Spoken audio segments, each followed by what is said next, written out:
In the previous topic, we installed the processing software.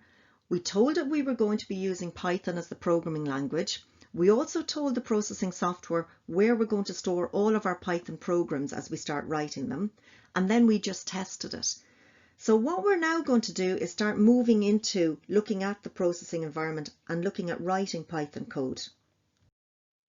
So this is the processing software development environment. It's also called the PDE, the processing development environment. So you might hear us calling it a PDE as we move through this course as well. So all it is just this piece of software here. You can use it to learn how to code Python, JavaScript and Java in a very visual manner. So we're going to be focusing on using Python within this processing development environment. This is the processing development environment layout. So the very first part is your menu bar, and we would have used this file option here, and we would have selected preferences from it so that we could set our sketchbook location up. Then there's the toolbar just below that, and we used this as well in the previous topic where we would have run our piece of code. We wrote a single line of code and we ran it. And there's also the stop button associated with it. And then you have the area where you write all of your code. It's called the text area. And we put in a line of code in there just to make sure that our Python installation worked correctly. And that's the Python version here. We're writing Python code in this. There's also a message area and a text console area. And we'll come back to these as we move through the course. So when you write your code, and in this case it's Python, we can see that we're in Python mode, and you click your run button here, a new display window pops up. And it will execute all of the code that is inside in the text area there. And in our case, we're just drawing 3 different colored rectangles. We've mentioned Python a few times already. So what is it? It's a programming language from the 1980s, and it's an easy-ish language to learn for the first-time programmer. It's a scripted and object-oriented language, which we're not going to delve into exactly what that is. We just put it in there in case anybody is familiar with programming languages and wants to know which bracket of languages that it belongs to. What we're interested in is the 2 main versions. There's Python version 2 and there's Python version 3. We're going to be using Python version 3, and it's been around for about 10 years. We don't need to do anything to processing bar what we've done already. We have added the mode for processing and it now knows we're typing in Python. So that's all that we need to do with it. Earlier in this video, we gave some sample Python code and we ran it, and 3 different rectangles were drawn on that display window. So in order for us to start drawing on our display window, we need to understand the coordinate system in computing. You're probably used to the geometry system, the coordinate system within that, where you have 0, 0 in the exact center of your plane, and you have this as the x-axis and this is the y-axis. And the x-axis from 0, 0 on this side, it increases in value, and the x-axis on this side of the 0, 0 decreases. And likewise for the y, it increases as you go up in value, and then this one decreases with your negative numbers as you go down. And this is where your 0, 0 is. It's right in the middle of your coordinate plane. Whereas in computing, we have our 0, 0 up at the top here. So 0 for the x-axis and 0 for the y-axis. And yes, this is the same. We have our x-axis increasing in value as we move across. But note the difference. Below our 0, 0, we have our y-axis is increasing in value. It's not the same as this where y is decreasing down here. We have it increasing in value. So there are 2 important distinctions: is the 0, 0 is in your top left hand corner and y increases in value as it goes down below the 0, 0. So if we were to pick a point here, say we have 3 on the x-axis, so it's 3 on the x-axis and it's 4 on the y-axis. So our point is 3, 4. So how does all of this relate to processing? So here we have our processing application open, and even though we've got no code written in here, we can still click this run button. When we click the run button, our display window will appear over on this side. And what it is this is the point that is 0, 0 in our display window. Let's look a little bit more at this display window. This is a display window where your code is going to be run or displayed, and it follows the rules of the computing coordinate system. So the top left hand corner is 0, 0, where it is the first 0 is the x value and the second 0 is the y value. So a point may be 10 across on the x-axis and 20 down on the y-axis will give you the point down here. So a point 10, 20 is 10 pixels to the right of 0, 0 and 20 pixels below it. Now that we know about our display window and we know about the coordinate system in computing, we're in a position to start drawing shapes on it.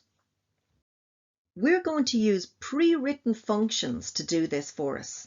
So processing comes with several pre-written functions that we can use. A function comprises a set of instructions that performs some task. When you call the function, it performs the task.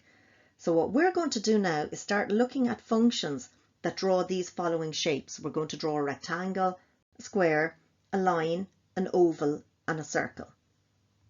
If we want to draw a rectangle, we use this pre-written function here, or RECT. It's called the rect function. And anytime that you use a function, you will always have parentheses around it. So see these two brackets, you will always include them. So let's look at the image down here. We have our geometry plane, computing geometry plane, where 0, 0 is in your top left-hand corner, x is increasing in value along this axis, and y is increasing in value along this axis. So say if we wanted to draw a rectangle starting at x value of 1 and y value of 2 and has a height of 3 pixels and has a width of 4 pixels along here, we would use this function. And what we would do is we would supply in a value for x here, a value for y here, a value for width here, and a value for height here. And notice that there's little commas in between. These all matter, and we'll look at this now in a second. So if we wanted to physically call this and draw a rectangle on our display window, we would put in the name here, or RECT, we would open our parenthesis and close it, and within that we would supply the actual value for x, which is 1 above, the actual value for y, which is 2, the actual value for the width, which is 4, and the actual value for the height, which is 3. And notice that each of these values is separated by a comma. So let's start using it in processing. So we'll type in RECT, so processing knows we want to draw a rectangle. We will open our parenthesis and close it here, and we will supply a value for x. In this case, we're giving it a value 20. We'll supply a value for y, in this case is 30. We'll supply a value for the width, which is 50 in our case, and then a value for the height, which is 30. And each one of these is measured in pixels. It's a unique small little measurement within programming. And when we click the button to run it up here, our display window appears and we have our rectangle drawn.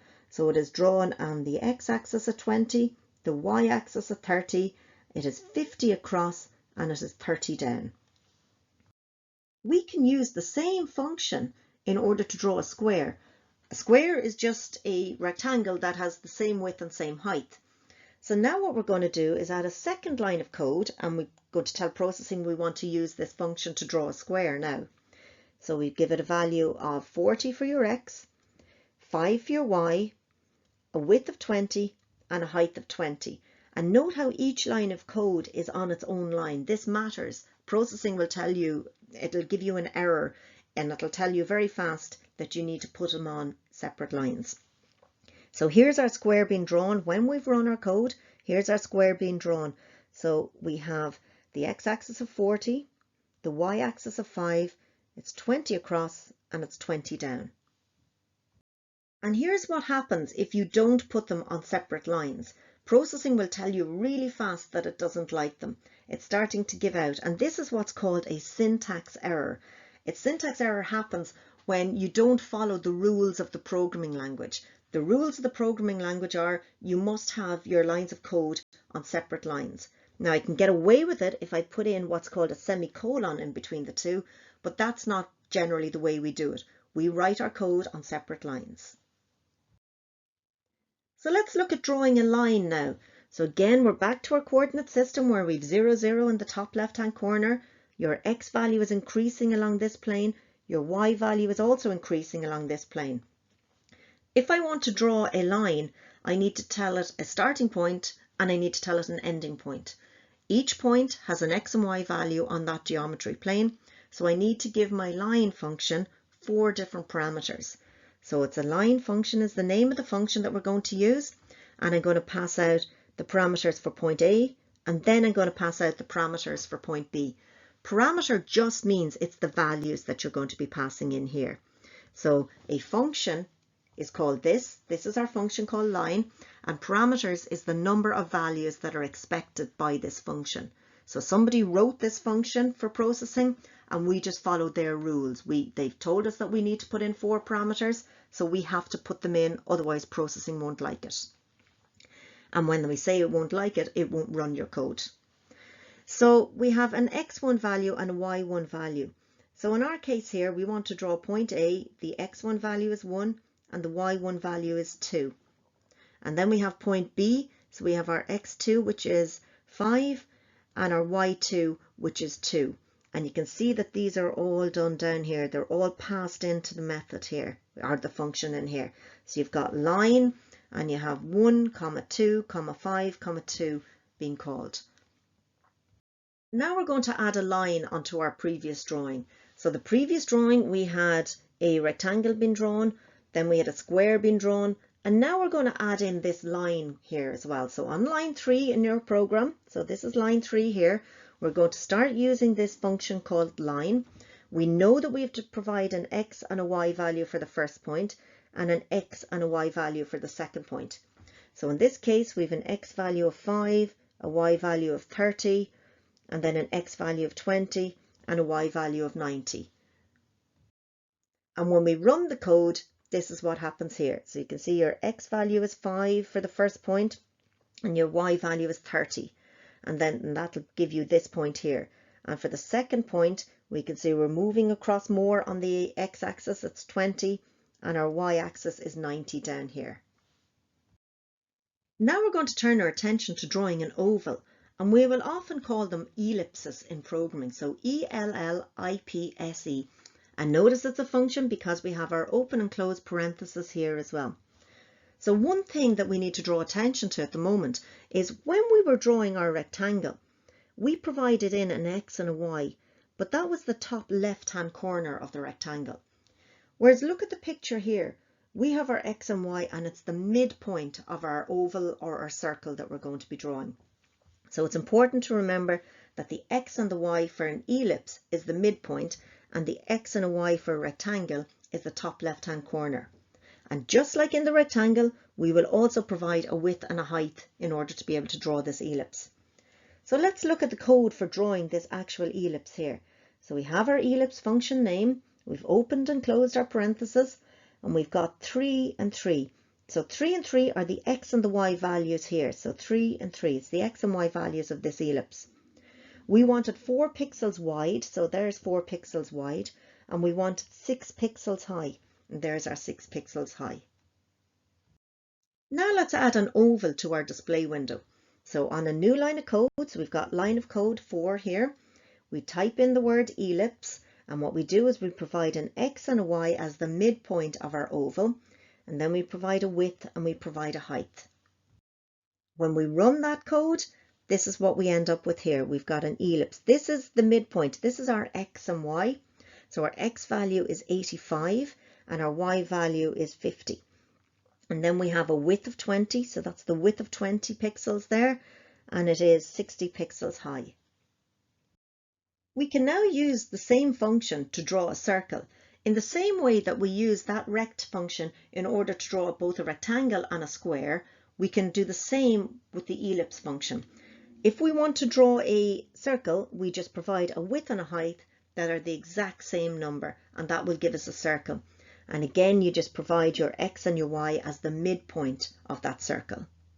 And when we run that code, we can see a circle appearing now on our display window. And we can see that the midpoint of that circle is 50 on the x-axis and it's 80 on the y-axis.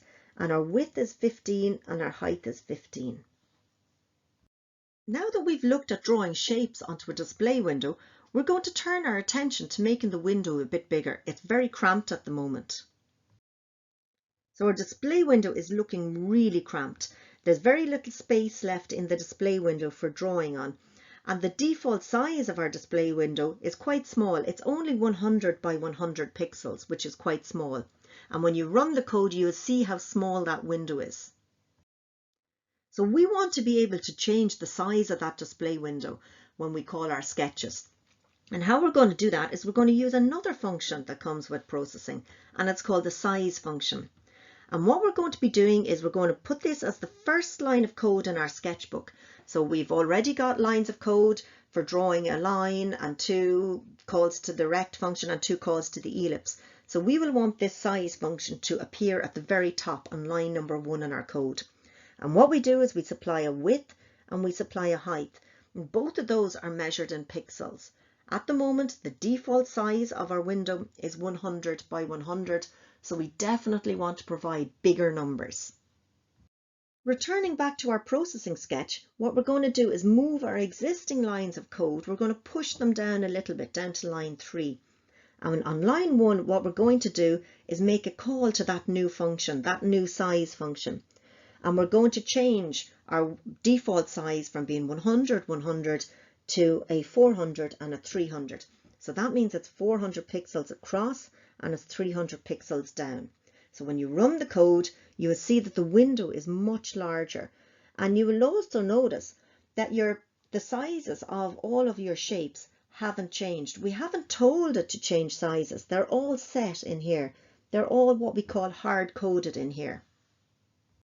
Returning back to the website for this course, you will see that there is a lab associated with it. So you just click in this and you do all of the exercises, and there are a few challenges in there, and there are solutions associated with all of the exercises as well. This video was developed in conjunction with Newtown Innovation Labs and Waterford Institute of Technology and supported and funded by our Public Service 2020. Thank you.